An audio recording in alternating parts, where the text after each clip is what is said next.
C'est le grand jour de l'histoire du Togo, proclamé République indépendante. Des personnalités et des délégations du monde entier arrivent à Lomé. Parmi elles, le ministre allemand de l'Agriculture, M. Schwarz.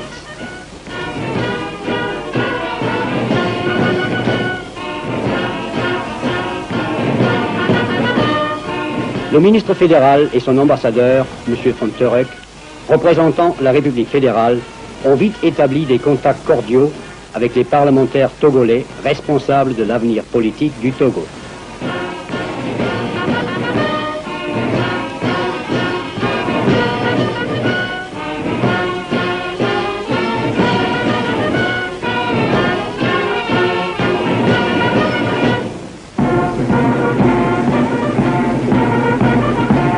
« 27 avril, 0 heure.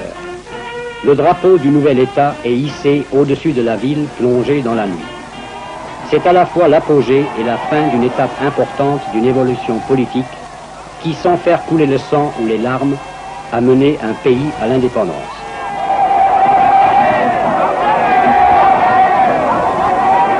M. Sylvanus Olympio, Premier ministre du Togo, remercie dans son allocution l'Allemagne et la France qui, toutes deux, administrèrent le Togo dans un esprit d'entraide et de compréhension et non en puissance coloniale. Lomé dans la liesse. Devant le monument de l'indépendance, les Togolais fêtent la naissance de leur république.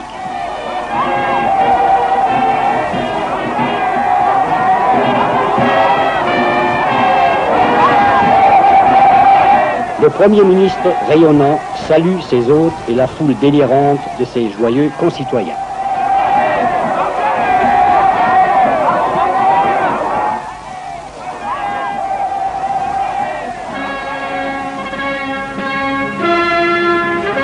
Le monument de l'indépendance, qui associe l'expression vigoureuse de l'art autochtone africain à une réalisation de style moderne, est le symbole de l'orgueil et de la joie de l'œuvre accomplie.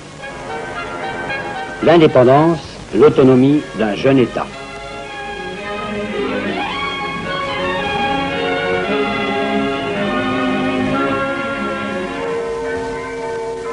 Le passé n'est pas oublié pour autant.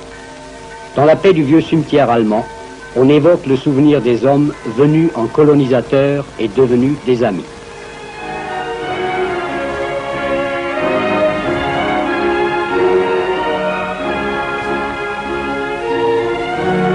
Sur la tombe du gouverneur Köhler, qui administra la colonie de 1895 à 1902 et fut le seul haut dignitaire allemand à trouver son dernier repos en terre togolaise, le ministre fédéral, M. Schwarz, dépose la couronne du gouvernement fédéral d'Allemagne.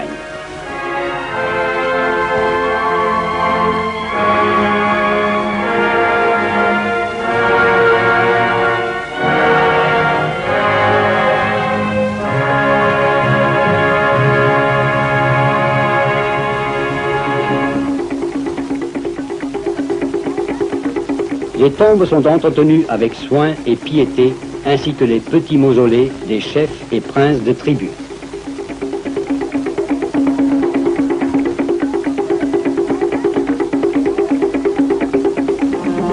Devant l'édifice gouvernemental, la garde rend les honneurs. L'ambassadeur des États-Unis présente ses lettres de créance.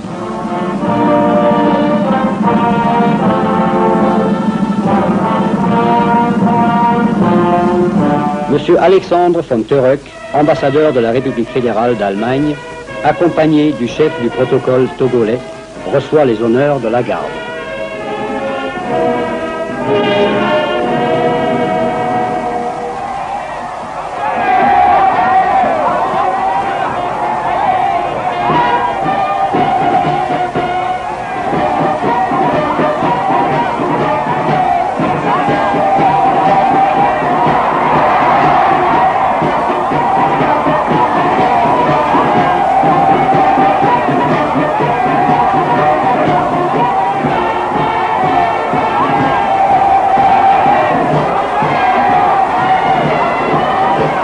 Des heures durant, les Togolais défilent devant leur premier gouvernement indépendant. L'armée est également présente à cette grande manifestation. Elle est encore modeste, et compte porter ses effectifs à 600 hommes au cours des années à venir.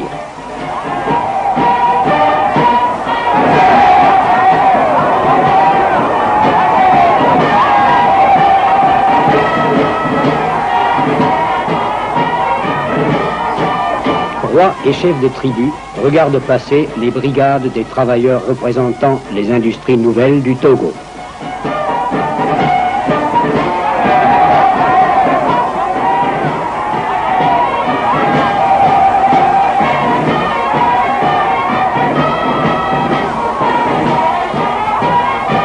Et puis, voici les enfants, futurs citoyens libres d'un jeune et fier État. Ce qui importe pour eux aujourd'hui, c'est le jour de congé et le grand défilé.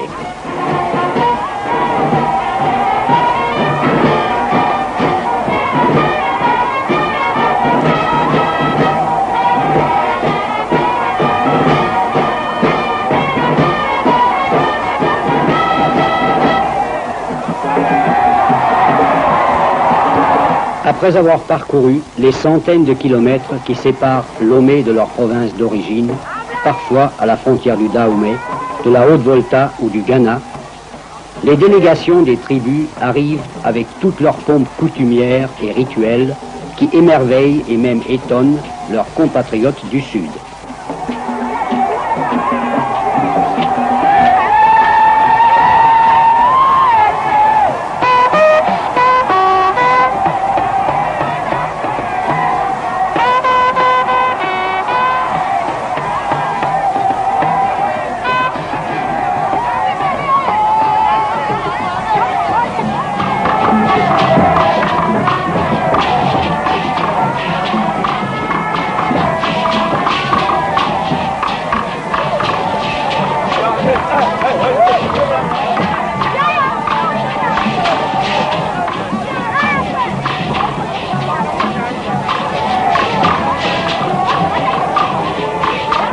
Les rois des diverses tribus, les chefs de village et les délégués de district arrivent parés de leur couronne en or massif pour fêter cette journée entourée de leurs amis et sujets.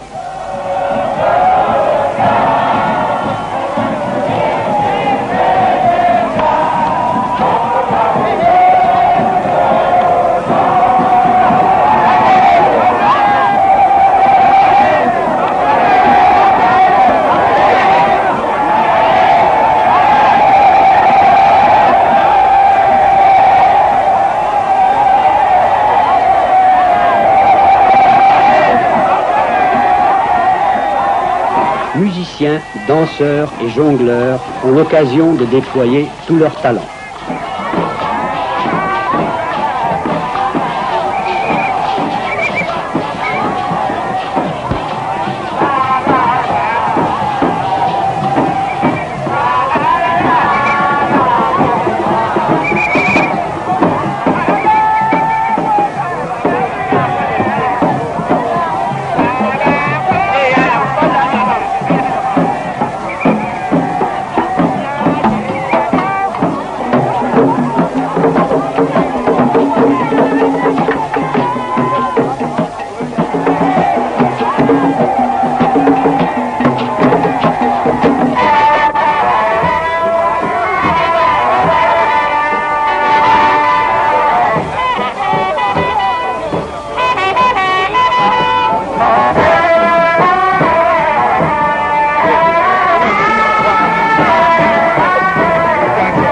Plusieurs jours de suite, les Togolais fêtent la naissance de leur république.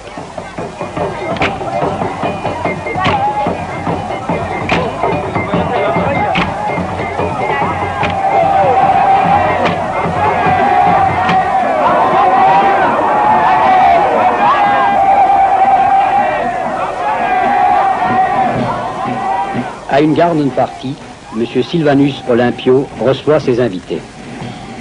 Qui est cet homme appelé à guider les destinées du jeune État africain? Il a 58 ans. Il fréquenta des écoles allemandes, françaises et anglaises, fut étudiant à Londres et dès 1929, un des directeurs généraux de la grande société Unilever. Il quitta cette société pour se mettre au service de son pays natal, du peuple togolais, qu'il désire voir progresser et s'émanciper au sein d'un État moderne et indépendant. La tâche qu'il s'est proposé d'accomplir est ardue. Il aura à combattre la misère, l'ignorance et les superstitions. Il lui faudra une volonté de faire et une énergie à toute épreuve pour développer l'économie et mener à bien l'œuvre de civilisation de son pays. Pour remplir sa mission, il possède des atouts indéniables. Son bon sens, son esprit politique avisé et prudent, des amis sûrs chez lui et, comme nous pouvons l'espérer, l'aide efficace des nations du monde libre.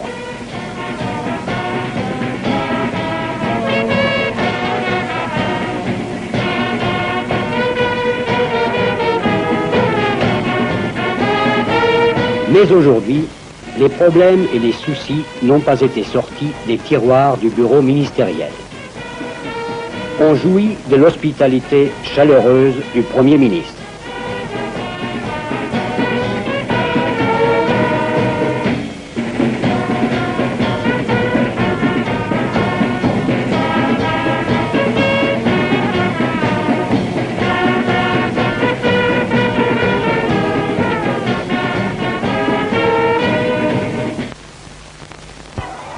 Invité d'honneur de la jeune République, le duc Adolphe Frédéric de Mecklembourg, dernier gouverneur allemand du Togo, est cordialement accueilli.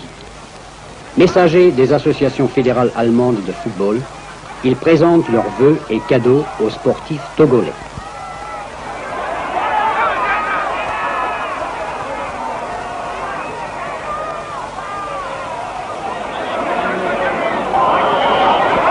Le football est le sport favori.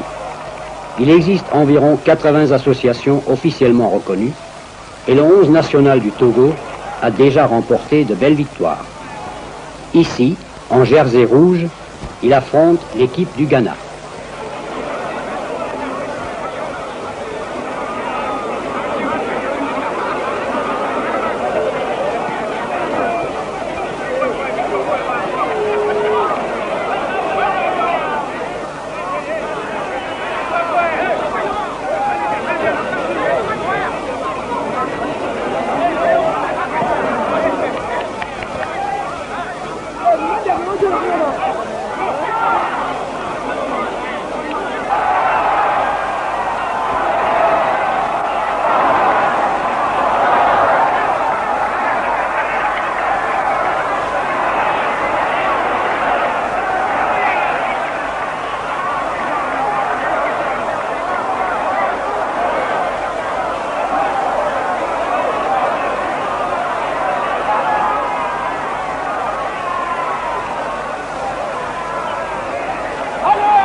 Vers le nord et l'intérieur du pays, en route pour Atakpamé.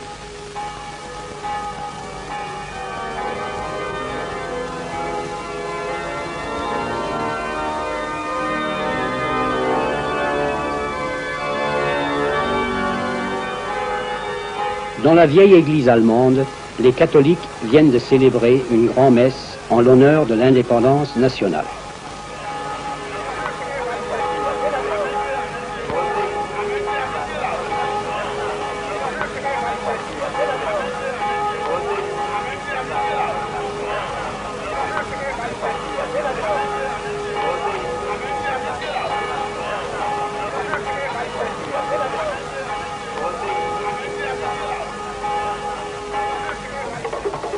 Ici également, au fin fond du pays, la fête bat son plein selon les rites et coutumes anciennes.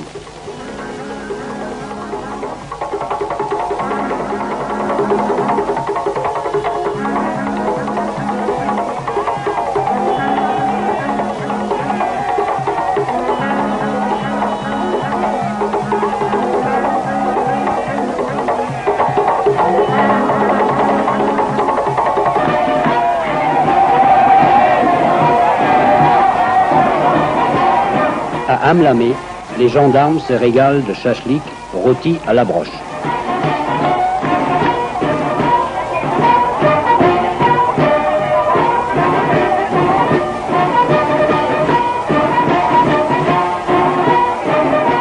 Un mot sur le ravitaillement. Les porcs furent introduits déjà par les Portugais dans les régions côtières. Dans le nord musulman, par contre, on ne fait pas l'élevage. La production annuelle de viande au Togo s'élève actuellement à 1000 tonnes environ, relativement peu pour une population de près de 2 millions d'habitants. L'ancienne administration française s'est principalement souciée d'encourager l'élevage de bovins. L'on fit venir de Guinée et de la Côte d'Ivoire du bétail de reproduction réfractaire à la nagana, grave maladie infectieuse provoquée par la mouche tsetse.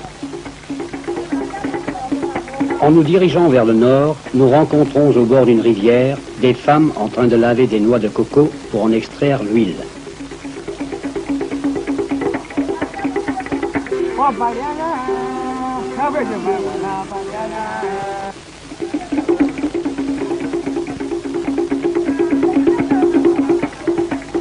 Les plantations de cocotiers au Togo couvrent aujourd'hui une superficie d'environ 6250 hectares. La production a atteint 3520 tonnes en 1957. L'aliment de base des Togolais est toute une variété de céréales de l'espèce du sorgho. Cette culture est la plus étendue des exploitations agricoles. Ici, l'alimentation nous paraît un peu monotone et déréglée. L'ordinaire pourrait être amélioré. Cependant, il serait absolument faux d'imaginer les Togolais et d'autres peuplades et tribus de l'Afrique occidentale sous-alimentés. On compte 4000 calories en moyenne par habitant et par jour, ce qui est appréciable. Au marché, parmi d'autres denrées, se débite la canne à sucre. Aux abords du marché, voici une coiffeuse à l'heure. Avec art et dextérité, elle tresse les mèches de cheveux de sa cliente en petites torsades raides et effilées pour la rendre plus séduisante. Les professions artisanales, comme celles de tailleur, de menuisier, de serrurier, de cordonnier, sont établies avec les Européens. Partout aujourd'hui, l'on trouve des petites entreprises artisanales, comme ce chantier où l'on façonne des briques en terre glaise, comme au temps des ancêtres.